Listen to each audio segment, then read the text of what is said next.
Halo guys, jumpa lagi sama Kak Dedi di channel Papan Tulis. Assalamualaikum warahmatullahi wabarakatuh. Gimana kabar kalian semua guys hari ini? Semoga tetap sehat dan selalu bahagia selamanya. Tentunya tetap semangat guys. Di video kali ini, Kak Dedi akan membahas salah satu unsur atau jabatan dalam kalimat, yaitu predikat. Di bahasa Indonesia ada 5 unsur atau jabatan dalam kalimat, yaitu subjek, predikat, objek, keterangan, dan pelengkap. Perhatikan kalimat berikut. Dinda menulis cerpen di kamarnya. Dinda di kalimat ini, jabatan kalimatnya sebagai subjek, yaitu pelaku, kemudian menulis sebagai predikat, tindakannya, kemudian cerpen sebagai objek, dan di kamarnya sebagai keterangan. Lebih lengkapnya keterangan tempat. Kemudian kita lihat lagi kalimat kedua guys. Intan berseragam putih biru. Intan sebagai subjek, berseragam sebagai predikat, putih biru sebagai pelengkap. Nah, ini yang dinamakan dengan unsur atau jabatan dalam kalimat. Ada subjek, predikat, objek, keterangan, dan pelengkap. Di video ini, Kak Dedi tidak akan membahas semua unsur atau jabatan kalimat guys secara rinci. Tapi Kak Dedi akan lebih fokus menjelaskan mengenai predikat. Predikat merupakan konstituen pokok yang disertai dengan konstituen subjek di sebelah kiri, dan jika ada konstituen objek, keterangan, dan pelengkap di sebelah kanan. Predikat menunjukkan hal yang dilakukan atau keadaan subjek. Predikat kalimat biasanya berupa frasa verbal, kata kerja, frasa numeral, kata bilangan, frasa nominal, kata benda, frasa preposisional, kata depan, dan frasa adjektiva, kata sifat. Predikat berupa frasa verbal atau kata kerja. Contoh, dia sedang tidur. Dia sebagai subjek, sedang tidur sebagai predikat. Nah, predikatnya ini berupa kata kerja guys, sedang tidur. Contoh yang lainnya, Dodi sedang mengerjakan tugas. Dodi sebagai subjek, mengerjakan sebagai predikat. Nah, predikatnya ini berupa kata kerja. Kata kerja berupa tindakan guys.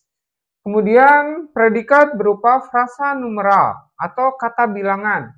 Contoh, adikku 2. Adikku sebagai subjek, 2 sebagai predikat. Predikat di sini menyatakan numeral atau kata bilangan atau menyatakan jumlah guys.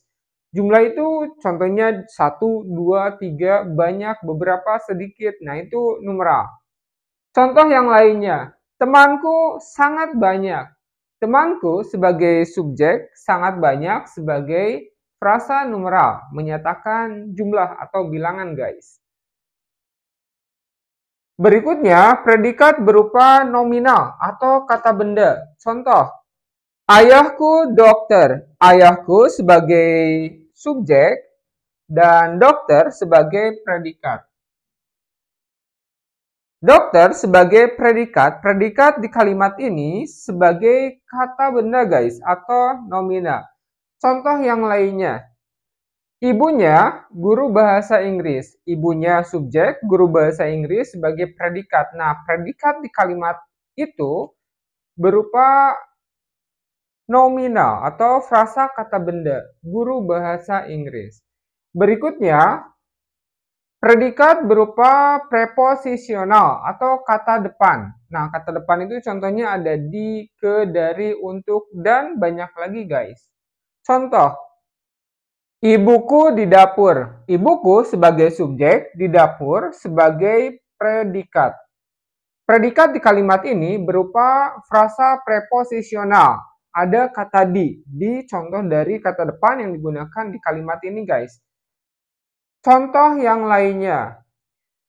Ayahku dari Jakarta. Ayahku sebagai subjek, dari Jakarta sebagai predikat. Predikat yang berupa frasa preposisional. Yang terakhir, predikat berupa adjektival atau kata sifat. Contoh, Intan sangat cantik. Intan sebagai subjek, sangat cantik sebagai predikat. Nah, predikat di kalimat ini berupa frasa adjektival. Cantik, tampan, pintar, rajin, dan banyak lagi yang lainnya guys. Contoh yang lainnya, predikat berupa adjektival. Temanku sangat cerdas. Temanku sebagai subjek, sangat cerdas sebagai predikat berupa adjektival. Contoh yang lainnya lagi guys. Bangunan itu sangat besar. Bangunan itu sebagai subjek sangat besar sebagai predikat berupa frasa adjektival. Oke guys, itu penjelasan mengenai predikat dalam kalimat. Ada predikat berupa verbal, numeral, nominal, preposisional, dan adjektival. Gimana dengan penjelasannya guys? Mudah dipahami kan? Buat kalian yang menyukai video pembelajaran ini, jangan lupa ya, tekan like-nya. Dan buat kalian yang baru menyimak atau menonton video pembelajaran di channel Papan Tulis, jangan lupa ya, tekan subscribe-nya, juga loncengnya. Biar jika ada video pembelajaran terbaru lainnya, kalianlah yang pertama kali mendapatkannya. Oke guys, terima kasih dan sampai berjumpa lagi di video berikutnya.